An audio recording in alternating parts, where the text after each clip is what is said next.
We now turn to the urgent manhunt for the suspected shooter of two Minnesota lawmakers. That is still underway. The state's governor is calling it politically motivated.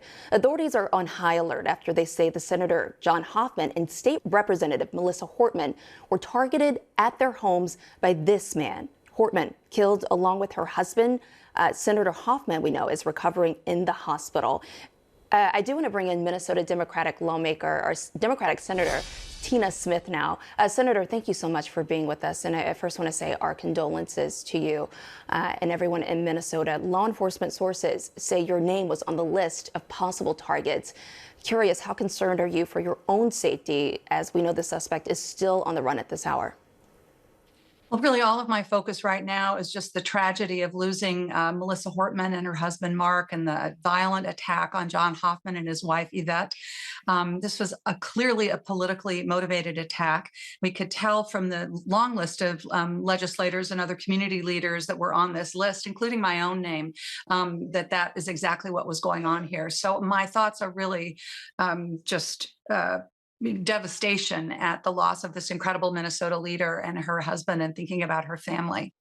Absolutely. Senator, how shocking was it to hear the news of your friend and colleague shot just hours after seeing them? What went through your mind? We were all together on Friday night, and it was wonderful to see Melissa. She had come off of a long and grueling legislative session negotiation that had been pushed into a special session, and I could see we were waving at one another across this big crowded room of well over 1,000 people, and so it feels like a very personal loss, and of course our fury and devastation at this political attack. Political violence should have no place in this country, and yet it just was so painfully evident here in Minnesota. And as you say, of course, the the assassin, has not yet been apprehended. So we are all quite anxious. We'll stay that way until we find him. Well, Senator, you kind of just touched on this, but I do want to ask you, is there anything to be said for bringing the temperature down in America?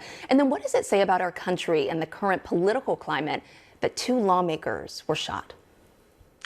Well, we need to understand that this kind of political violence, we're at a tipping point, I think, in our country. And if we tip forward where this kind of increasingly violent rhetoric, and then that rhetoric turned into action, continues, it really threatens not only our personal safety, but it threatens our form of government.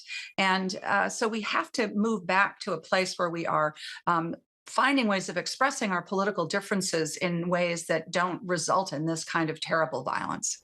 All right, Senator Tina Smith, thank you again for being with us today. Thank you.